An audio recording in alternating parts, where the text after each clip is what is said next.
Hey guys, welcome back to my channel. जैसा कि आपको पता है हमारे मैथ्स की सीरीज़ चल रही थी जिसमें हम नंबर सिस्टम कर रहे थे। ठीक है, नंबर सिस्टम में हमने विभाजन का कॉन्सेप्ट पढ़ लिया था, शून्य डिजिट वाला पढ़ लिया था, इकाई डिजिट वाला पढ़ लिया था। कल हमने नंबर सिस्टम में जो है ना शेषफल की संकल्पना स्टार्ट करी थी, जो रेमेडियस थ्योरम स्टार्ट करी थी। उसमें हमने दो टाइप के क्वेश्चन सॉल्व कर लिए थे, दो कॉन्सेप्ट के क्वेश्चन भी सॉल्व कर लिए थे। पहला कॉन्सेप्ट क्या कहता था हमारा कि सरलीकरण नहीं किया जाएगा। जैसा कि आपको अगर 100/70 दिया है तो आप 0 से 0 काट के ऐसे नहीं कर सकते, आपको पूरा ही विभाजन करना पड़ेगा। तो पूरा विभाजन करोगे तो पूरा ही जितनी भी संख्या आएगी वो पूरी हमारी शेषफल होगी। सेकंड वाले में क्या था कि यदि ऊपर वाले का मान मतलब अंश का मान, ये पूरी भिन्न में अंश का मान, ये अंश होता है ऊपर और नीचे हर होता है, इतना तो आपको पता ही होगा। यदि अंश का मान हर के मान से छोटा है, मीन्स कि अंश का मान हर के मान से छोटा है, तो शेषफल हमेशा अंश होता है। मतलब अंश में क्या हमारा 70, तो यही हमारा शेषफल होगा। ठीक है, ये दो कॉन्सेप्ट हमने कर लिए थे, इजी कॉन्सेप्ट थे, इतने कुछ टफ नहीं थे। आज कॉन्सेप्ट थर्ड पे चलते हैं हम। ठीक है, कॉन्सेप्ट थर्ड क्या कहता है कि शेषफल कभी भी ऋणात्मक नहीं आता है। शेषफल का मान कभी भी ऋणात्मक नहीं आएगा। जैसे कि मान लो आपको एग्जामिनर ने क्वेश्चन दिया है, शेषफल का मान कभी भी ऋणात्मक नहीं होगा। ये चीज़ हमेशा याद रखना, शेषफल का मान कभी भी ऋणात्मक नहीं होगा। ठीक है, मान लो आपको एग्जामिनर ने क्वेश्चन दिया है कि क्वेश्चन में आपको दिया है, चलो मान लीजिए आपको क्वेश्चन में दिया है कि -50/7। आपको एग्जामिनर ने क्वेश्चन में दिया है -50/7। आप इसको -50/7 करोगे तो 7 से 7 49 और बचा क्या 1। तो क्या ये 1 माइनस में आएगा? ये 1 कभी भी माइनस में नहीं आएगा, क्योंकि हमारे पास शेषफल कभी भी ऋणात्मक नहीं आता है। तो हम क्या करेंगे, जो हमें पता है किससे डिवाइड किया हमने, 7 से। 7 में से जो ये 1 माइनस कर लेंगे, जो आया हमारा जो शेषफल आया है 1, उसको माइनस कर देंगे, तो जो ये आएगा ना वही हमारा ओरिजिनल शेषफल होगा। ठीक है, वही हमारा वास्तविक शेषफल होगा। कुछ नहीं करना है, देखो मैं आपको बताती हूँ। शेषफल का मान कभी भी ऋणात्मक नहीं होगा, ये चीज़ आप हमेशा ध्यान रखना है। जैसे कि आपको माइनस में कोई डिजिट दी होगी और आपसे शेषफल का मान पूछा होगा, जैसे कि -50/7 दिया है और सामने आपको शेषफल पूछा है, तो आपको पता है एक शेषफल आ रहा है, 1 शेषफल आ रहा है, लेकिन वो 1 काय में आ रहा है, माइनस में आ रहा है, क्योंकि -50/7 है। तो हम क्या करेंगे, उसको प्लस में लाने के लिए जो जिससे हम भाग देते हैं, जिससे हम विभाजन करते हैं ना, उसमें से जो शेषफल आया उसको माइनस कर देंगे, और जो संख्या आएगी ना वही हमारा वास्तविक शेषफल होगा। ठीक है, जैसे कि सेकंड क्वेश्चन मैं आपको देती हूँ, -100/11, इसमें शेषफल फाइंड आउट करो। तो आपको पता है 11 9 99 और 1 शेषफल बचा, वो भी माइनस में बचा, लेकिन हमें क्या करना है, माइनस में नहीं लाना है। तो जो जिससे हमने डिवाइड किया मतलब 11 में से 1 को माइनस कर देंगे, जो 10 आएगा वही हमारा वास्तविक शेषफल होगा। ठीक है, ये हमारा वास्तविक शेषफल होगा। जैसे कि एक और क्वेश्चन के -200/600। अब -200/600 आया आपके पास, तो आपको पता है कि यहाँ पे अंश का मान हर के मान से छोटा है, तो शेषफल हमेशा अंश होता है। लेकिन शेषफल हमारे पास आया अंश का मान मतलब कि -200, लेकिन ये माइनस में, माइनस को प्लस में लाने के लिए जिससे हम भाग दे रहे हैं, जो हमारा है भाजक, उसमें से हम इसको माइनस कर देंगे, तो 200 को माइनस कर देंगे, तो ये जो 400 होगा ना, ये हमारा वास्तविक शेषफल आएगा। ठीक है, तो यहाँ तक ये कॉन्सेप्ट आप समझ गए होंगे। कुछ नहीं होता है, बस आपको ये चीज़ याद रखनी कि शेषफल का मान कभी भी ऋणात्मक नहीं होगा, और उसे धनात्मक लाने के लिए हम क्या करेंगे, तो हम उसको विभाजित करेंगे। ठीक है, हम उसका विभाजन करेंगे मतलब उसको धनात्मक करने के लिए जो जिससे हम भाग दे रहे हैं ना, उसमें से उसको माइनस कर लेंगे, तो जो भी संख्या आएगी वो हमारा वास्तविक शेषफल हो जाएगा। ये कॉन्सेप्ट थर्ड है। अब कॉन्सेप्ट 4 पे चलता है, जो कि मोस्ट इम्पॉर्टेंट कॉन्सेप्ट है। कुछ नहीं है इसमें, आपको सही से याद रखना है बस। कॉन्सेप्ट 4 क्या कहता है, यदि ऊपरी संख्या अंश गुणा में है और उसे कोई संख्या विभाजित करती है, सुनना, यदि ऊपर की संख्या अंश, मान लीजिए कि a गुणित b गुणित c गुणित d, इस तरह से अंश का मान है, और उसे कोई एक संख्या विभाजित कर लीजिए, मान लीजिए कि इसे कैपिटल A विभाजित कर रहा है। ठीक है, तो शेषफल निकालने के लिए पहले उनके अलग अलग शेषफल निकालो। जैसे कि A/A का शेषफल निकालो, फिर B/A का शेषफल निकालो, फिर C/A का शेषफल निकालो, और D/A का शेषफल निकालो। पहले अलग अलग शेषफल निकाल लेते हैं, और जो इनसे जो शेषफल आते हैं, मान लीजिए कि यहाँ पे RA आया, RB आया, RC आया और RD आया, है ना, ये इनके शेष रेमेडियस आए। इनके जो अलग अलग शेषफल आए उन सभी का गुणा करना, मतलब इन सभी का आपस में गुणा करना, और नीचे जो संख्या दी है ना उसको उससे पुनः विभाजित करना। गुणा करने के बाद उसको पुनः विभाजित करके जो भी शेषफल आएगा वही हमारा वास्तविक शेषफल होगा। जैसे कि मैं आपको क्वेश्चन की बेस पे करवाती हूँ आपको ये। ठीक है, क्वेश्चन की तरह करवाती हूँ मैं आपको ये चीज़।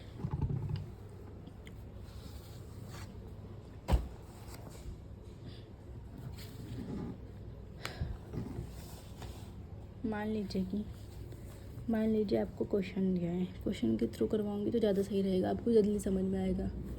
24, 25, 26/11।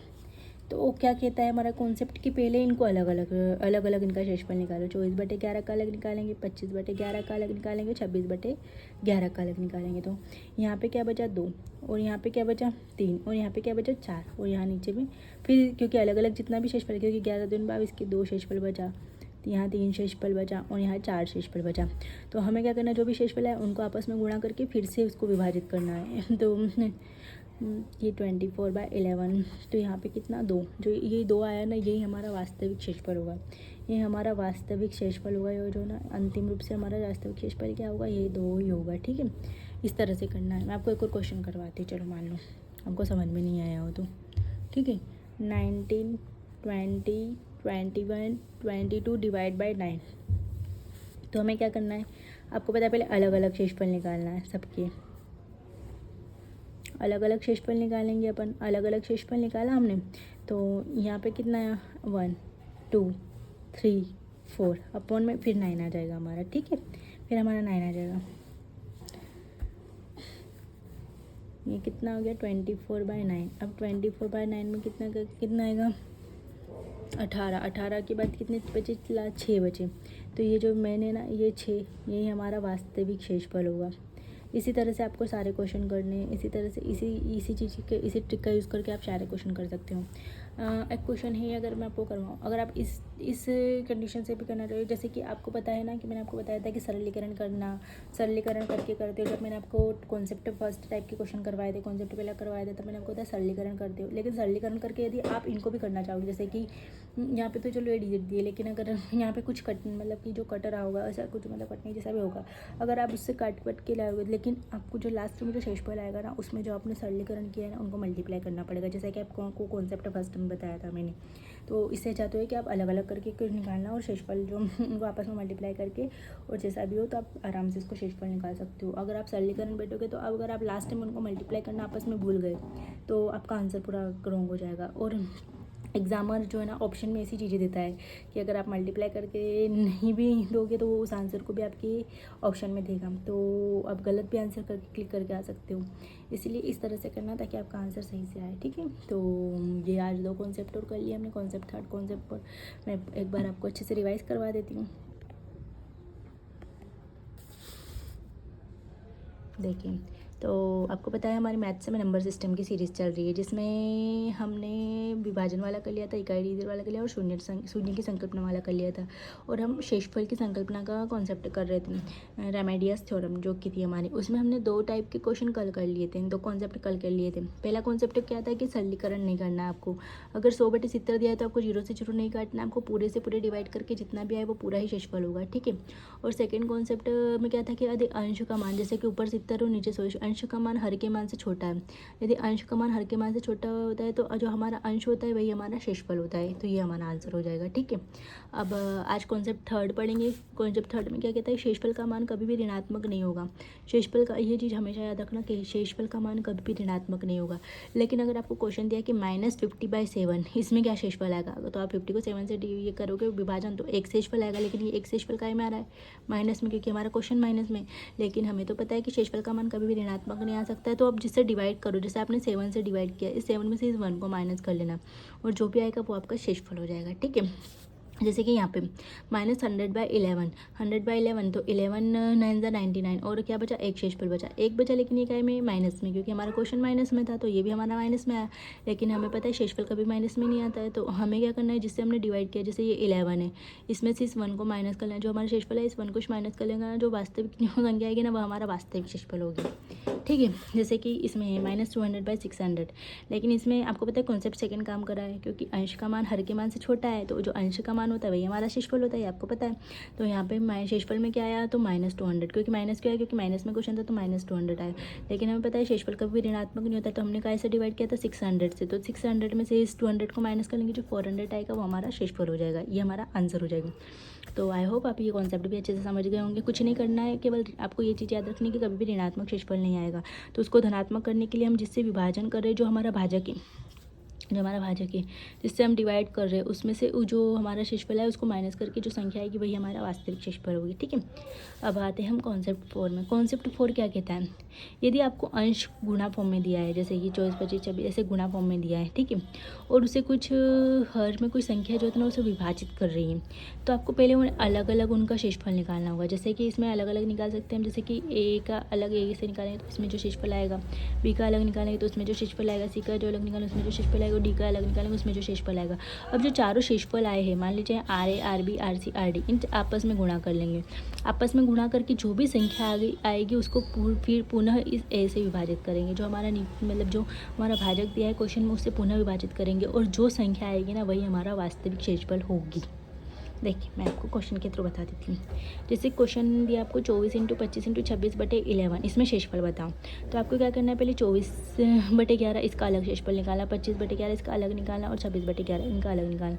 इन तीनों का अलग अलग शेषफल आपके पास आया 2 × 4 × 4, और जो अलग अलग शेषफल आया उनको आपस में मल्टीप्लाई करना है, और जो हमारा क्वेश्चन में भाजक दिया उससे पुनः उन शेषफल के मल्टीप्लाई को विभाजित करना है। तो यहाँ पे हमारा 24 आया तो इसे 11 से डिवाइड करेंगे तो जो 11 2 = 22 और कितना बचा 2, और जो 2 आया ना ये हमारा वास्तविक शेषफल होगा। ठीक है, जैसे कि नेक्स्ट क्वेश्चन मैं आपको करवाती हूँ। जैसे कि 19 × 20 × 21 × 22/9, तो हमें पता है कि हमें अलग अलग शेषफल निकालना है। पहले तो हम अलग अलग निकालेंगे। अलग अलग तो हमारे पास आया यहाँ पे 9 दूनी 18, तो एक शेषफल, यहाँ पे 2 बचेगा, यहाँ पे 3 बचेगा, यहाँ पे 4 बचेगा। तो इनका आपस में जितने भी शेषफल है उनका मल्टीप्लाई करके फिर से इन्हें 9 से डिवाइड करेंगे। तो जो भी है अब 9 से जितनी बार डिवाइड, 9 दूनी 18 और शेषफल कितना बचा 6, तो ये हमारा वास्तविक शेषफल हो जाएगा।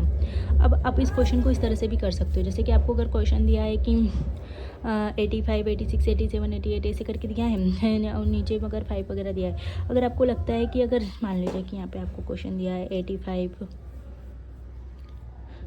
87, 92, 93, 94, 96/100, ठीक है, तो आप इसको सरलीकरण भी कर सकते हो। जैसे कि यहाँ पे आपने कितनी बार किया, 5 से किया, 5 दूनी 10 0, तो यहाँ पे क्या 5 × 5, 5 × 7 35, ठीक है। फिर आपने यहाँ पे किया 4 से 4 5 20, और 4 से यहाँ पे आपने किसको डिवाइड किया 96 को 96 कर देते हैं, तो क्या होता है 4 दूनी 8, 4 चौक 16, ठीक है।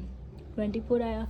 अब यहाँ नीचे कितना बचा 5, लेकिन आपको याद रहना चाहिए कि आपने पहली बार कितनी 5 से सरलीकरण किया और दूसरी बार में कितने से सरलीकरण किया, तो आपने 4 से सरलीकरण 5 चौक 20। इसका आपको लास्ट में जो भी आया आंसर उसमें मल्टीप्लाई करना पड़ेगा, क्योंकि आपको पता है सरलीकरण जितनी बार सरलीकरण करते हैं जो हमारा शेषफल लास्ट में आता है उसे हमें मल्टीप्लाई करना पड़ता है। उसके बाद तो आप नहीं कर सकते, उसके बाद तो आप जितना भी आएगा उसको अलग अलग करके आप मतलब कि जैसे 17/5, 87/5, 92/5, 93/5, 94/5, और यहाँ पे कितना बचा था 24/5।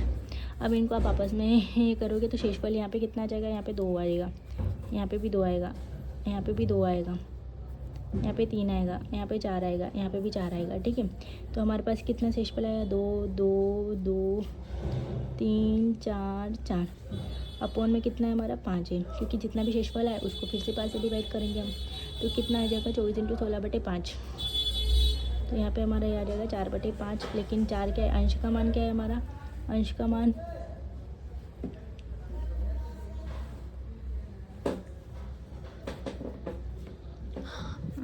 हमारा हर के मान से छोटा हो जाएगा। अंश का मान हमारा हर के मान से छोटा हो जाएगा, तो अंश का मान हमारा हर के मान से छोटा हो जाएगा। मान लीजिए कि चल 4 चौक 16, 16 चलते 48, 48 2 दूनी 4 दूनी 8, 8 × 48/5, 8 8 64 की 4 हासिल 6, मतलब 8 6 48, 48 49 50 51 52, चलो ठीक है 5 5 दिया 15, ठीक है 5 दिया 15, और यहाँ पे कितना बचा 0 हो जाएगा, तो यहाँ पे 4 जो होता है ना हमारा शेषफल बचा, तो ये 4 आया, ये हमारा शेषफल आया। लेकिन आपको पता है 4 शेषफल नहीं होगा, क्योंकि हमें पता है यहाँ मैंने कितनी बार सरलीकरण किया था, इसको बेस से मल्टीप्लाई करना पड़ेगा, और दूनी 8, तो ये 80 हमारा शेषफल होगा। अब आप इस तरह से इसको करना चाहेंगे या फिर बिना सरलीकरण के 85/100, 87/100, 92/100, 93/100, 94/100, 96/100, इस तरह से भी आप कर सकते हैं। लेकिन इसमें आपको पता है अंश का मान हमारा शेषफल होता है, अंश का मान हर के मान से छोटा है, तो वही हमारा शेषफल होगा। तो आपको पता है ये सारे इतनी बड़ी डिजिट आपके शेषफल हो जाएगी, और इन सबको आपस में मल्टीप्लाई करना टफ होगा आपके लिए। तो आप इस तरह से भी कर सकते हैं सरलीकरण करके, लेकिन सरलीकरण करो आप तो आपको हमेशा यही चीज़ याद रखनी है कि हमें जितनी बार सरलीकरण किया, जैसे कि आपने पहले पाँच बार किया, फिर दूसरी बार में 4 बार किया, 4 से डिवाइड किया, तो ये जितनी बार हमने सरलीकरण किया उसको लास्ट में जो हमारे पास शेषफल आया ना उसमें हमें मल्टीप्लाई करना ज़रूर होगा। ठीक है, अगर आपको टफ लगता है क्वेश्चन तो आप सरलीकरण करके भी कर सकते हैं, लेकिन अगर आपके पास ईजी वे में क्वेश्चन है तो आप डायरेक्ट करना ज़्यादा प्रीफर करोगे, क्योंकि एग्जामर जो था ना ऑप्शन में आपको 4 शेषफल भी देगा और 80 शेषफल भी देगा। अगर आप ज़्यादा मतलब एक्साइटमेंट में अगर आपने 4 वहाँ लगा दिया और आप इसको मतलब जितनी बार सरलीकरण किया उसका मल्टीप्लाई करना भूल गए तो आपका पूरा क्वेश्चन गलत हो सकता है। तो अपने हिसाब से देख लेना आपको जिस तरह से उचित लगे, लेकिन अगर आप सरलीकरण करते हैं तो आपको ये चीज़ हमेशा याद रखनी कि हमने जितनी बार भी सरलीकरण किया उसका हमें मल्टीप्लाई करना है लास्ट में। ठीक है, तो ये चीज़ आप हमेशा याद रखना। ठीक है, और तो ये आज हमने 2 कॉन्सेप्ट किए। ये कॉन्सेप्ट इंपॉर्टेंट है, चौथा वाला कॉन्सेप्ट थोड़ा सा टफ है, मुझे पता है थोड़ा टफ तो क्या है, कुछ भी नहीं है। जितना मल्टीप्लाई में दे रखा उनका अलग अलग शेषफल निकाला, अलग अलग शेषफल निकालने के बाद जितना भी शेषफल अलग अलग है उनका आपस में मल्टीप्लाई करके फिर से उन्हें डिवाइड करना, और जो लास्ट में एट द लास्ट जो शेषफल है वही हमारा वास्तविक शेषफल होता है। ठीक है, लेकिन एग्जाम पर इतने ईजी क्वेश्चन देते तो काफ़ी अच्छा है, लेकिन इस तरह से दे तो आप सरलीकरण करके कर सकते हो, और लेकिन जितनी बार सरलीकरण करो उसका लास्ट में जितना भी शेषफल है उसमें मल्टीप्लाई ज़रूर करना ताकि आपका आंसर ग्रो होना हो। ठीक है, तो आज हमने 2 कॉन्सेप्ट किए कि शेषफल कभी भी ऋणात्मक नहीं हो सकता, ऋणात्मक आए तो हमें जिससे डिवाइड कर रहे उससे उसको घटा लेना है जितना भी हमारा शेषफल आए, और जो संख्या आएगी वो हमारा वास्तविक शेषफल हो जाएगी। और कॉन्सेप्ट 4 भी हमने अच्छे से कर लिया है। आपको आई होप आपको आज की क्लास भी अच्छी लगी होगी और समझ में आई होगी। अब 2 या 3 कॉन्सेप्ट और बचे हैं जो हम कल करेंगे अच्छे से। इसके बाद हम नंबर सिस्टम, शेषफल की संकल्पना से रिलेटेड जितने भी क्वेश्चन होंगे मैं आपको दे दूँगी, क्योंकि एग्जाम में पूछे गए बहुत मोस्ट टाइम पे पूरी नंबर सिस्टम में मोस्ट टाइम पे टॉपिक है। तो जितने भी क्वेश्चन होंगे मेरे पास जो एग्जाम में पूछे गए हैं उससे रिलेटेड मैं आपको क्वेश्चन प्रोवाइड करवा दूँगी। ठीक है, तो थैंक्स फॉर वॉचिंग।